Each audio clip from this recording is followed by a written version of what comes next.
तो दोस्तों जल्दी से वीडियो को लाइक कर दीजिए और सपोर्ट करने के लिए सब्सक्राइब भी कर दीजिए। और मेरा एक्सप्लेन आपको कैसा लगता है एक प्यारा सा कमेंट करके जरूर बताएं। तो चलिए शुरू करते हैं। एपिसोड 10 की शुरुआत किंग से होती है, जो जियांग की ओल्ड मेमोरीज को याद करके मुस्कुरा रहा होता है और वो जियांग का वेट कर रहा होता है, जैसे कि उसे कुछ इंपॉर्टेंट बात करनी है उससे। आगे सीन हमें जेल में ले जाता है, जहां जियांग को बहुत बैडली टॉर्चर किया होता है, जिससे उसकी हालत बहुत ही खराब दिखाई जाती है। आगे सीन रॉयल किचन का होता है, जहां जियांग अभी तक वापस नहीं आई है। उसकी टीम खासकर गिलयॉम बहुत ज्यादा वरीड है। गिलयॉम कहती है उसे इतना टाइम क्यों लग रहा है, हमें जाके हिज मैजेस्टी को बताना चाहिए वरना वो मर जाएगी। लेकिन किचन के बाकी सीनियर मेंबर्स जैसे ओम बोंग सिक उन्हें रोकते हैं। वे स्कैर्ड हैं। वे कहते हैं क्वीन मदर नाराज हैं, अगर हम बीच में पड़े तो हमारा भी वही हाल होगा जो पिछले हेड रॉयल शेफ का हुआ था। आगे ये सुनकर गिलयॉम और भी ज्यादा एंग्री हो जाती है। वे कहती है तो तुम लोग कह रहे हो कि हम बस यहाँ बैठ के देखते रहे। वो अकेले ही किंग के पास जाने का डिसीजन करती है। उसका ये करेज देखकर कुक मैंग, जो अब तक बिट्रेयल कर रहा था, का कॉन्शियंस जाग उठता है। वो गिलयॉम को रोकता है और कहता है नहीं तुम यहीं रुको, मैं जाऊंगा। उसका ये चेंज देखकर सब शॉक्ड रह जाते हैं। इसके बाद एक एक करके पूरी टीम के मेंबर्स खड़े हो जाते हैं और कहते हैं हम भी साथ चलेंगे। वे सब मिलकर जियांग को बचाने के लिए किंग के पास जाने का डिसीजन करते हैं। ये दिखाता है कि जियांग ने अपनी टीम का दिल जीत लिया है और अब वे उसके लिए अपनी जान रिस्क में डालने को भी तैयार हैं। कहानी किंग ह्योन के पास पहुंचती है। वो जियांग के लिए एक खास गोचू यानी चिली का प्लांट लेकर उसका इंतजार कर रहा है। वो बहुत हैप्पी है और सोच रहा है कि जियांग ये देखकर कितनी खुश होगी। वो उस मोमेंट को याद करता है जब जियांग ने उसे थैंक्स दिया था और खुशी से उसकी आर्म्स में जंप कर पड़ी थी। वो उसी तरह की रिएक्शन की उम्मीद कर रहा है, लेकिन उसकी हैप्पीनेस ज़्यादा देर नहीं टिकती। तभी चीफ रॉयल यूनक और जियांग की पूरी टीम दौड़ते हुए वहाँ पहुँचती है। वे नर्वस हैं। किंग ह्योन पूछता है क्या वो आ गई। इस पर वे उसे वो हॉरिबल न्यूज़ सुनाते हैं जो किसी ने इमेजिन भी नहीं की थी। हेड रॉयल शेफ को टॉर्चर किया गया और कैद कर लिया गया है। ग्रैंड प्रिंस जिनम्यांग मौत की कगार पर है। यह सुनकर किंग ह्योन के पैरों तले जमीन खिसक जाती है। उसे बताया जाता है कि छोटे प्रिंस की ये हालत जियांग का बनाया हुआ चिकन खाने के बाद हुई है और गुस्से में क्वीन मदर ने खुद जियांग से इंटरोगेशन की और उसे जेल में डाल दिया।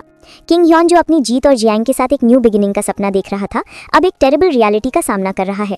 उसे तुरंत एहसास हो जाता है कि ये कोई मामूली इंसिडेंट नहीं बल्कि एक बहुत बड़ी और डीप। किंग ह्योन गुस्से में आग बबूला हो जाता है। वो सीधे उस जेल की ओर दौड़ता है जहां जियांग को कैद किया गया है। वो जेल के डोर को तोड़ने का ऑर्डर देता है, लेकिन जेलर उसे बताता है कि क्वीन मदर खुद डोर की ले गई हैं। किंग अपने गार्ड्स को डोर तोड़ने का ऑर्डर देता है। ठीक उसी समय क्वीन मदर वहां पहुंच जाती हैं और उसे रोकती हैं। दोनों के बीच एक बहुत ही टेंस और इमोशनल कॉन्फ्रंटेशन होता है। क्वीन मदर उस पर ब्लेम लगाती हैं, मेरा बेटा जिनम्यांग तुम्हारे दिए हुए खाने को खाकर मौत की कगार पर है। किंग ह्योन जवाब देता है कि उसने भी वही चिकन खाया था और वो बिल्कुल ठीक है। इस पर क्वीन मदर उस पर एक भयानक आरोप लगाती हैं। वो कहती हैं क्या तुम ये कहना चाहते हो कि इस सब के पीछे मैं हूँ। वो उसे याद दिलाती है कि अगर किंग को कुछ हो गया तो अगला किंग जिनम्यांग ही बनेगा और शायद किंग इसी बात से डरता है।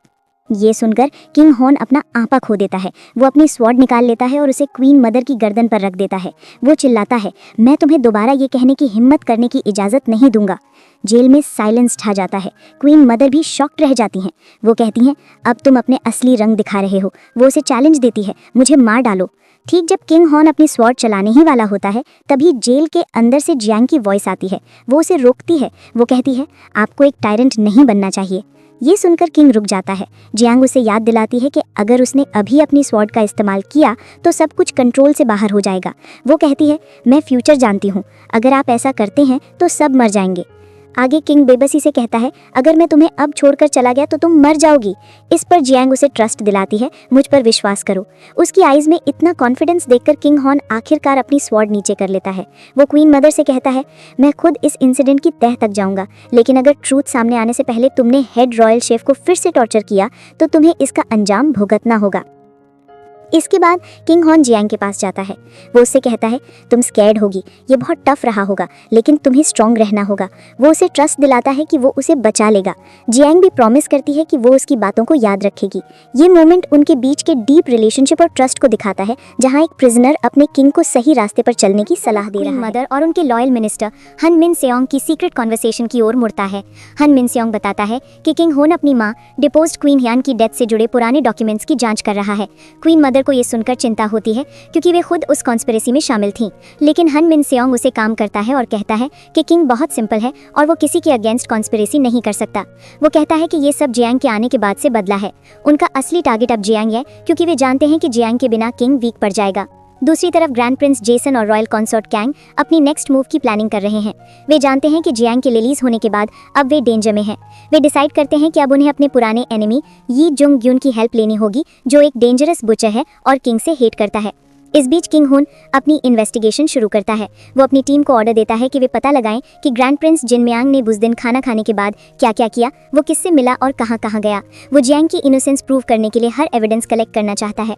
आगे किंग होन रॉयल डिस्पेंसरी के लॉग बुक की जांच करता है और उसे क्रूशल क्लू मिलता है। उसे पता चलता है कि ग्रैंड प्रिंस जिनमियांग की इलनेस का कारण फूड नहीं बल्कि रॉयल किचन में भी सब इसी कंक्लूजन पर पहुंचते हैं कि खाने में कोई प्रॉब्लम नहीं थी, क्योंकि उन सब ने भी वही खाना खाया था।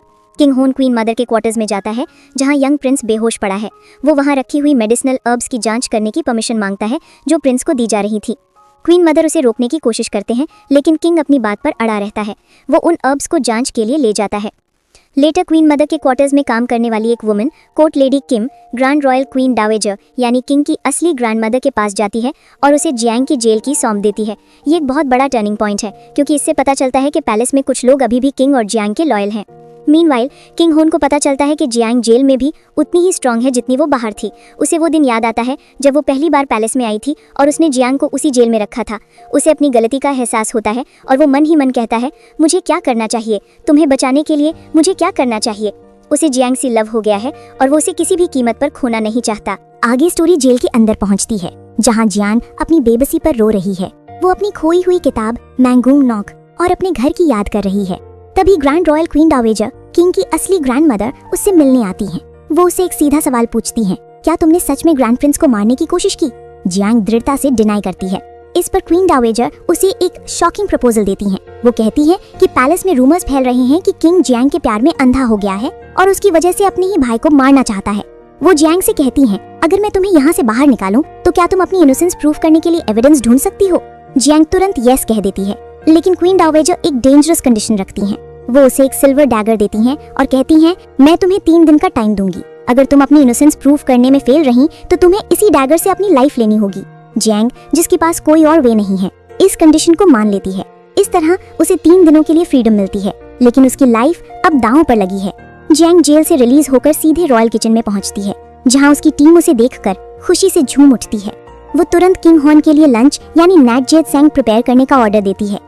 किंग होन, जो जियांग की चिंता में कुछ में सामने देखकर अपनी आईज पर विश्वास नहीं कर पाता, उसे लगता है कि वो कोई ड्रीम देख रहा है। वो दौड़कर जियांग को हग कर लेता है। वो कहता है, मुझे तुम्हारी बहुत याद आई। लेकिन जियांग, जो अब एक मिशन पर है, उसे पीछे धकेल देती है। वो उसे याद दिलाती है कि पैलेस में उनके बारे में रूमर्स फैल रही हैं और उसे ऐसा कुछ नहीं करना चाहिए। किंग होन इस पर एक बहुत ही रोमांटिक रिप्लाई देता है। वो उसके चीक्स को पकड़ता है और कहता है, ये उस वुमन के लिए है जिसे मैं सबसे ज्यादा चेरिश करता हूँ। ये मेरा किस था, और वो उसे किस कर लेता है। इसके बाद तो जियांग शॉक ही हो जाती है। उसे तो कुछ समझ ही नहीं आया, अभी अचानक क्या हो गया। लेकिन दोस्तों, इतना तो पक्का है कि हमारी जियांग भी किंग को पसंद करने लगी है। इसके बाद दोनों साथ में फूड खाते हैं।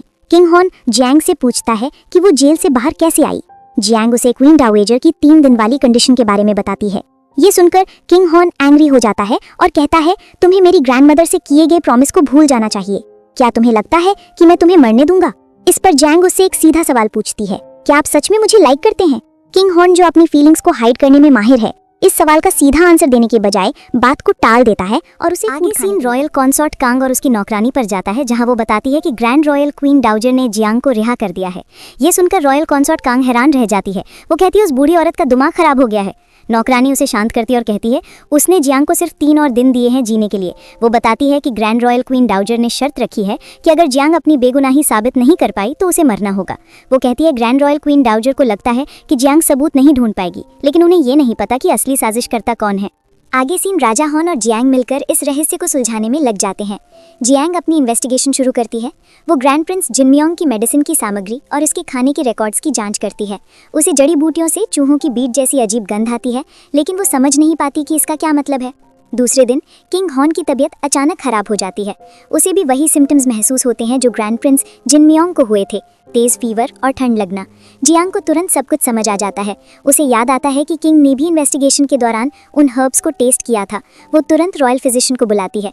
जियांग उसे बताती है कि हर्ब्स में से एक का स्वाद बहुत बिटर था और उससे चूहों की बीट जैसी गंध आ रही थी। ये सुनकर रॉयल फिजिशियन चौंक जाता है। वो बताता है कि ये ओरियोंगजी हो सकता है, जो उड़ने वाली गिलहरी की सूखी बीट से बनी एक मेडिसिनल हर्ब है। ये सुनकर कहानी का सबसे बड़ा रहस्य खुलता है।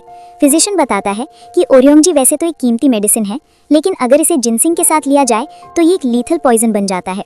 अब सब कुछ साफ हो जाता है। ग्रैंड प्रिंस जिनमियोंग की मेडिसिन में सीक्रेट रूप से ओरियोंगजी मिलाया गया था। जब उसने जियांग का बनाया हुआ जिनसिंग वाला चिकन खाया तो दोनों मिलकर पॉइजन बन गए। किंग हॉन ने भी उन हर्ब्स को टेस्ट किया था और बाद में जिनसिंग का पॉरेज खाया, जिससे उसे वही सिम्टम्स हुए। ये एक बहुत ही कैलकुलेटेड कॉन्स्पिरेसी थी जिसका मकसद जियांग को फ्रेम करना था। अब जब ट्रूथ सामने आ गई है तो किंग हॉन तुरंत रॉयल फिजिशियन को ग्रैंड प्रिंस जिनमियोंग के लिए एंटीडोट बनाने का ऑर्डर देता है। वो अपने चीफ सेक्रेटरी इम संगजे को ऑर्डर देता है कि वो पता लगाए कि जिनमियोंग की मेडिसिन के साथ किसने टैंपर किया। इन्वेस्टिगेशन में पता चलता है कि मेडिसिन बनाने की रिस्पॉन्सिबिलिटी एक महिला फिजिशियन यो बान की थी, लेकिन जब भी उसे ढूंढने जाते हैं तो पता चलता है कि वो कई दिनों से मिसिंग है। अब असली कल्प्रिट वो महिला फिजिशियन बन जाती है। किंग हॉन को यकीन हो जाता है कि इसके पीछे कोई बड़ा मास्टरमाइंड है जो उस फिजिशियन का यूज कर रहा है।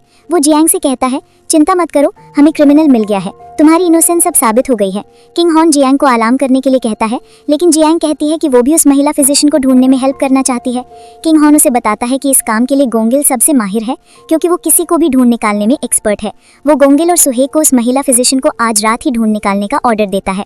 कहानी का रुख वापस साजिशकर्ताओं रॉयल कंसॉर्ट कैंग के पास जाता है। उसकी वफादार नौकरानी चू वॉल उसे एक बहुत ही बुरी खबर देती है। वो बताती है कि राजा का सबसे भरोसेमंद आदमी चीफ रॉयल सेक्रेटरी इम सोंगजाए सीधे कंसॉर्ट कैंग के रेजिडेंस पर उस गुमशुदा महिला चिकित्सक इयो योबैन को ढूंढने आया था। ये सुनकर कंसॉर्ट कैंग के होश उड़ जाते हैं। वो समझ जाती है कि राजा का शक अब सीधे उस पर है और जांच की दिशा उसी की तरफ घूम चुकी है। उसे एहसास हो जाता है कि अगर वो महिला चिकित्सक पकड़ी गई तो वो सारा सच उगल देगी और उसकी पूरी साजिश का पर्दाफाश हो जाएगा। अपनी जान बचाने के लिए कंसॉर्ट कैंग एक बहुत ही क्रूर और ठंडा फैसला लेती है। वो चू वॉल को आदेश देती है, हमें उस महिला चिकित्सक को चुप कराना होगा।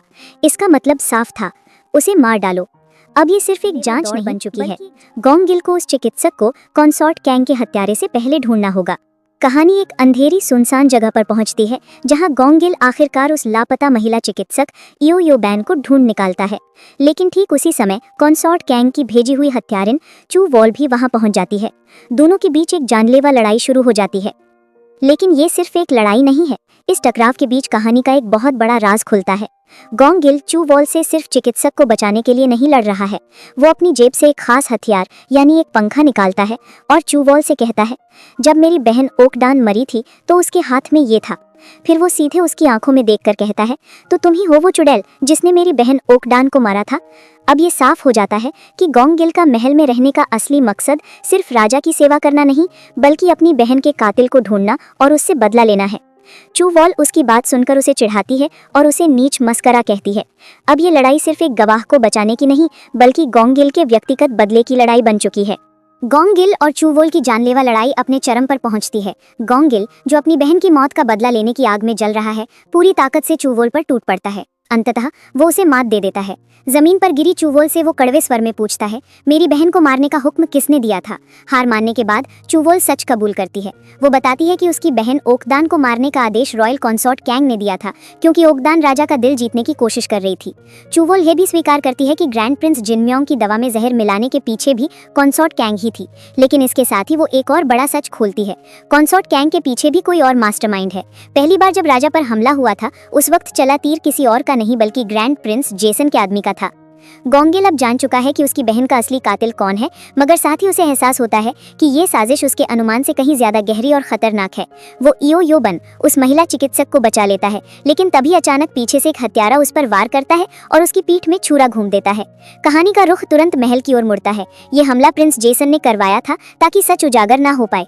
अब जब गवाह खत्म हो चुका है, उसकी योजना अभी भी सुरक्षित है। आगे चू वॉल को जेल में लाया जाता है, जहां राजा उसे देखकर वो अपने आदमियों को आदेश देता है कि वे कसाईयों के गांव जाएं और ये जंग गयुन को लेकर आएं। राजा कंसॉर्ट कैंग को बुलाता है। वो अब उसी को असली दोषी मानता है। वो उसके निवास पर पहुंचकर पूछता है, क्या ये तुम थी? लेकिन कंसॉर्ट कैंग बड़ी सफाई से झूठ बोलती है और मासूमियत का नाटक करती है। सबूत न होने की वजह से राजा हॉर्न उसे दंडित नहीं कर पाता, लेकिन वो जाते जाते उसे कड़ी चेतावनी देकर निकल जाता है। अब ये साफ हो चुका है, असल जंग राजा हॉर्न और ग्रैंड प्रिंस जेसन के बीच है और ये जंग अब पहले से कहीं ज्यादा खूनी और निर्दयी होने वाली है। स्टोरी वापस राजा हॉर्न के क्वार्टर में आती है। शाही चिकित्सक उसके लिए चोंगायो ल्याक लेकर आता है, जो ओरियोंग जी और जिनसेंग के जहर का तोड़ है। राजा हॉर्न दवा पीता है और तुरंत ग्रैंड प्रिंस जिनम्योंग के पास जाने का आदेश देता है। जब वे छोटे राजकुमार के पास पहुंचते हैं तो उसकी हालत बहुत खराब होती है। वह बेहोश है और उसे दौरे पड़ रहे हैं। शाही चिकित्सक उसे दवा पिलाने की कोशिश करता है, लेकिन वह कुछ भी निगल नहीं पा रहा है। चिकित्सक बताता है कि लंबे समय तक भूखे रहने की वजह से उसका शरीर बहुत कमजोर हो गया है और वह दवा को सहन नहीं कर पा रहा है। ये सुनकर जियांग आगे आती है। वह रानी माँ और राजा हॉर्न से कहती है, मैं ग्रैंड प्रिंस जिनम्योंग से ऊर्जा को बहाल करने के लिए कुछ भोजन तैयार करूंगी। रानी माँ, जो अब भी जियांग पर शक कर रही हैं, उसे रोकने की कोशिश करती हैं, लेकिन राजा हॉर्न और ग्रैंड रॉयल क्वीन डाउजा यानी राजा की दादी जियांग पर भरोसा दिखाते हैं और उसे खाना बनाने की इजाजत दे देते हैं। जियांग तुरंत शाही रसोई की ओर दौड़ती है, क्योंकि अब छोटे राजकुमार की जिंदगी उसके हाथों में है। जियांग शाही रसोई में पहुंचती है और अपनी टीम को इकट्ठा करती है। वह घोषणा करती है कि वे एक पौष्टिक पकवान बनाएंगे जिसका नाम है रेस्टोरेंट। ये सुनकर सब हैरान रह जाते हैं। जियांग समझाती है कि ये नाम फ्रांसीसी शब्द रेस्टोरे से आया है, जिसका मतलब है पुनर्स्थापित करना। वह बताती है कि वे इसका जोसॉन संस्करण बनाएंगे। वह एक बहुत ही गाढ़ा और पौष्टिक सूप बनाती है जिसे वलाउट सॉस कहा जाता है। इसमें वह बैल के पैरों का सूप, औषधीय जड़ी बूटियाँ, मखमली हिरण का सींग और नद्यपान जैसी चीज़ें मिलाती है। इसके साथ वह गेहूं के आटे से बनी सुजेबी यानी हाथ से खींचा हुआ आटा और लौकी के आकार के चावल के केक डालती है, क्योंकि ये चीज़ें आसानी से पच जाती हैं और शरीर को तुरंत ऊर्जा देती हैं। जब वह ये पकवान लेकर छोटे राजकुमार के पास पहुंचती है तो रानी माँ उसे रोकती हैं। उन्हें डर है कि कहीं इसमें फिर से जहर ना हो। इस पर राजा हॉर्न की माँ यानी ग्रैंड रॉयल क्वीन डाउजा आगे आती हैं और खुद उस पकवान को चखती हैं। वह कहती हैं कि ये बहुत स्वादिष्ट और पौष्टिक है। इसके बाद वह चम्मच से राजकुमार को खिलाना शुरू करती हैं। जैसे ही कुछ चम्मच राजकुमार के मुंह में जाते हैं, एक चमत्कार होता है। उसके दौरे रुक जाते हैं और वह धीरे धीरे अपनी आंखें खोलता है। वह अपनी माँ को पुकारता है। ये देखकर सबकी जान में जान आती है। जियांग के बनाए हुए रेस्टोरेंट ने छोटे राजकुमार को एक नई जिंदगी दी थी। आगे ग्रैंड प्रिंस जिनहेल में खुशी का माहौल है। जियांग और राजा हॉर्न दोनों ही बहुत राहत महसूस करते हैं। जियांग, जो पिछले कुछ दिनों के तनाव से बहुत थक गया है, कमजोरी महसूस करता है। राजा उसे सहारा देता है। जियांग कहती है कि वो अब बहुत राहत महसूस कर रही है, क्योंकि उसे सच में बहुत चिंता हो रही थी। इस सुकून भरे पल में राजा हॉर्न जियांग से कुछ ऐसा कहता है जो उसे उलझन में डाल देता है। वो कहता है, आज रात 19वें घंटे में उनियोंग जियोंग में आना। कुछ ऐसा है जो मैं तुम्हें दिखाना चाहता हूँ। जियांग पूछती है कि वो उसे क्या दिखाने वाला है, लेकिन राजा हॉर्न मुस्कुराते हुए कहता है, तुम खुद ही देख लेना। ये एक बहुत ही रहस्यमयी और रोमांटिक इशारा है, जिससे जियांग के मन में उत्सुकता और बढ़ जाती है। इस बीच कहानी हमें ग्रैंड प्रिंस जेसन और मंत्री की एक और गुप्त मुलाकात की ओर ले जाती है। जेसन को इस बात का गुस्सा है कि उनकी योजना नाकाम हो गई है, लेकिन मंत्री उसे शांत करते हैं और कहते हैं, एक बार जब कोई दरार बन जाती है तो उसे भरना मुश्किल होता है। उनका मतलब है कि भले ही उनकी योजना असफल हो गई हो, लेकिन उन्होंने राजा और उसके परिवार के बीच शक और नफरत का बीज बो दिया है। वो जेसन को बताते हैं कि कंसॉर्ट कांग अपना काम पूरा करेगी। ये दिखाता है कि साजिश अभी खत्म नहीं हुई है। रॉयल कंसॉर्ट कांग की सबसे वफादार नौकरानी चू वॉल की ओर मुड़ता है, जिसे कैद करके रखा गया है। कंसॉर्ट कांग उससे मिलने आती है और उसे एक सूप देती है और वो उससे गले मिलती है। तभी वो उसे पीछे से एक चाकू मार देती है। यही एकमात्र तरीका है ताकि साजिश का कोई सबूत न बचे। रात में जियांग उस जगह पहुंचती है जहां राजा हॉर्न ने उसे बुलाया था। वहां का माहौल बहुत ही रहस्यमयी और खूबसूरत है। राजा हॉर्न एक चियोंग मास्क पहने हुए हैं, जो बुराई को दूर करने का प्रतीक है। वो बताता है कि वो अपनी दादी के 70वें जन्मदिन के भोज में यही नृत्य करने वाला है। वो कहता है, मैं चाहता हूँ कि तुम पहली इंसान बनो जो मुझे ये नृत्य करते हुए देखे। इसके बाद राजा हॉर्न एक बहुत ही सुंदर और भावनात्मक नृत्य प्रस्तुत करता है। जैसे जैसे वो नाचता है, जियांग को अपने अतीत के धुंधले पल याद आने लगते हैं। उसे याद आता है कि कैसे उसने पहले भी राजा को इसी तरह नाचते हुए देखा था। उसे वो हर पल याद आता है जो उसने राजा के साथ बिताया है। उसका पहली बार बनाया हुआ बिबिम्बैप, उसका ओट शीन पकवान, उसका देंजांग पास्ता और वो किस जो राजा ने उसे दिया था। ये नृत्य सिर्फ एक प्रदर्शन नहीं है, बल्कि राजा की भावनाओं की एक गहरी अभिव्यक्ति है। जियांग को एहसास होता है कि ये नृत्य पिछली बार की तरह खुशमिजाज नहीं, बल्कि बहुत ही उदास और दर्द भरा है। वो मन ही मन सोचती है, क्या ये हमेशा से इतना दुखद नृत्य था? नृत्य खत्म होने के बाद राजा हॉर्न और जियांग एक साथ बैठते हैं। राजा हॉर्न उससे एक सीधा सवाल पूछता है, क्या तुम अभी भी मांगुन रॉक ढूंढकर वापस जाना चाहती हो? जियांग हाँ में जवाब देती है। इस पर राजा हॉर्न एक चौंकाने वाला सच बताता है। वो कहता है, मैं तुम्हारी किताब ढूंढना ही नहीं चाहता था। वो कबूल करता है कि वो उसे जाने नहीं देना चाहता। वो कहता है, मेरे साथी बनो। ये एक सीधा प्रस्ताव है। वो उससे रानी बनने के लिए कह रहा है। वो वादा करता है, अगर तुम मेरी साथी बन जाओगी तो मैं हर सुबह तुम्हें बिबिम्बैप बनाऊंगा। ये सुनकर जियांग का दिल पिघल जाता है। वो मन ही मन सोचती है, ये वो पल था जब मुझे लगा कि शायद इतना बुरा नहीं होगा, भले ही मैं अपने समय और अपनी दुनिया में वापस न जा पाऊं। वो राजा से एक वादा लेती है। वो कहती है, बदले में मुझसे एक वादा करो। मुझसे वादा करो कि तुम एक अत्याचारी नहीं बनोगे। राजा हॉर्न उसका हाथ पकड़ता है और वादा करता है। ये पल उनके रिश्ते में एक नई शुरुआत का प्रतीक है। आगे वो जियांग को किस करता है और इसी स्वीट से किस और रोमांटिक सीन और मस्त चांदनी रात में ये एपिसोड खत्म हो जाता है। अगला एपिसोड दोस्तों सैटरडे को आएगा, तो वेट कीजिए और वीडियो को लाइक करना और चैनल को सब्सक्राइब करना ना भूलें। बाय बाय दोस्तों।